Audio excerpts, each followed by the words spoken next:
Yeah, I'm glad y'all with me. Glad y'all with me today. It's your boy, all that, man. And I want to let the people of Niagara Falls know, man. Dealing with these criminal cases and these illegal arrests that have been occurring, the Terry Fritz, Stop Fritz, and the things that have been ordering to be done to us as poor people, to allow these police to arrest us and just file any type of charges. Let me tell y'all, man, I do a lot of legal work for a lot of people. While I was in prison, I learned how to do legal work because I didn't have the money to pay these lawyers thousands and thousands of dollars to try to help me file my case and get me free. So I had to learn how to do it on my own. But it is very important. It's very important that we all learn something about the law.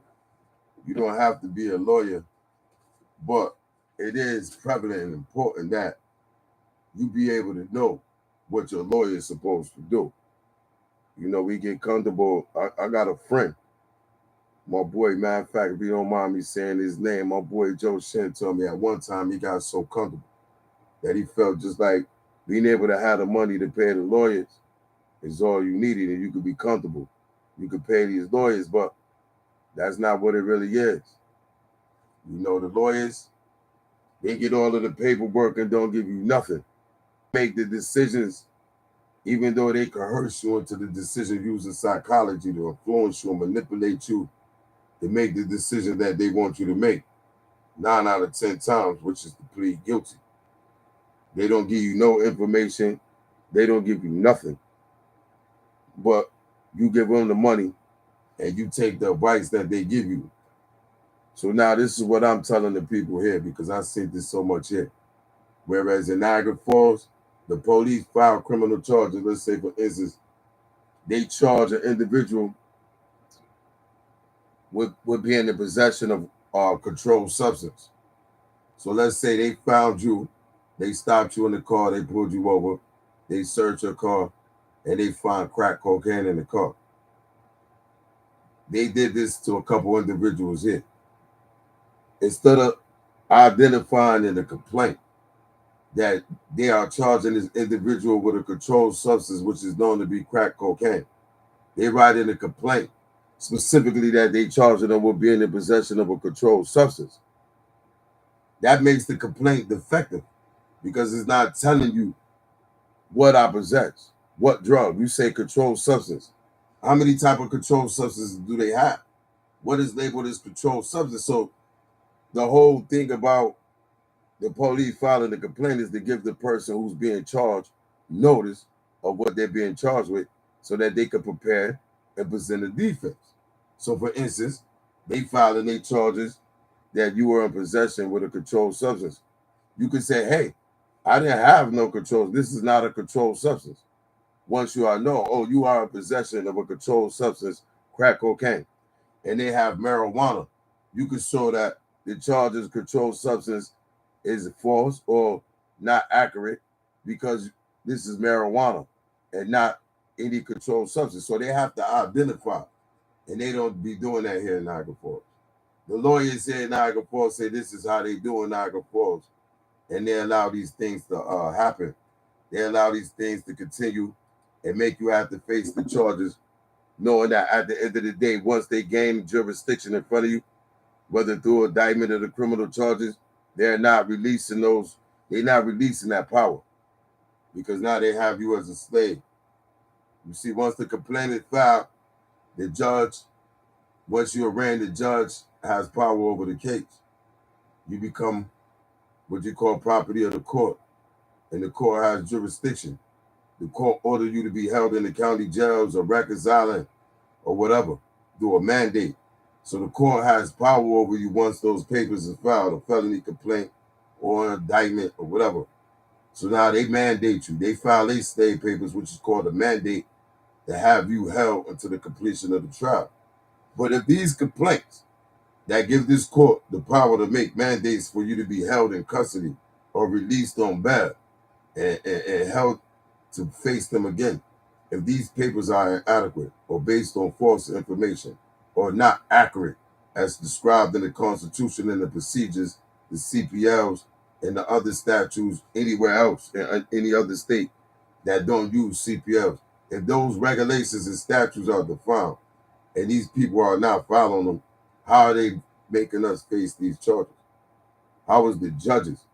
How is the prosecutors that know the charges are defective and was submitted to them defective by the police, but they still force us to go to court? They still force us to fight these charges and still try to get us found guilty and make us have to appeal it. This is what they're doing here in Niagara Falls. Niagara Falls is the smallest, most racist city in the United States of America. Now I hear Donald Trump talking about the water, the electricity rather, from Niagara Falls, from Canada. The electricity here in the Premier and Ontario, Canada is talking about possibly considering shutting down the electricity, which is gained from the Niagara Falls water supply that they share with Niagara Falls, New York. So this is some complicated times. And people like myself would like to know, like, what is the effects and how are these decisions, these decisions being made without our people being involved in them and being fully aware of, like, how, if Canada said they're going to shut down the water supply being supplied to New York and in the areas that they supply electricity to the United States, since they share this water supply and this electricity with us here in Niagara Falls, New York, the United States, what is the effect? What is going to be done between them and us? So for the Canada to tell the New York side that your water authority, your power authority cannot no longer supply electricity to the rest of the New York state. I mean, how would that work? If anybody out there know, please contact me. Tap in. I'm on Facebook. I'm on all of these channels, Allthat Gambino.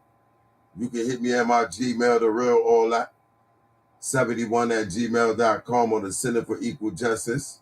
Center, the number 4, Equal Justice 02 at gmail.com.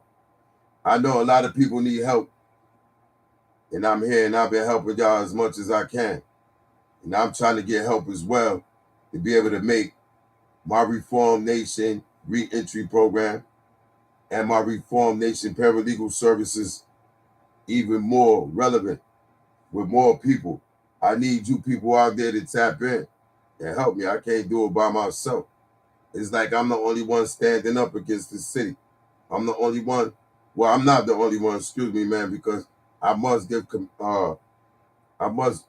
commend my boy Joe Shim and the brother Gary and Tillman and the others that are going to trial and that are challenging their cases and are filing civil lawsuits against these police, these courts, for their blatant corruption. I believe this is the only city where these people here could call us a nigger and treat us disrespectfully and beat us up in camera and in public and on transcripts in a court. And nobody don't do nothing about it.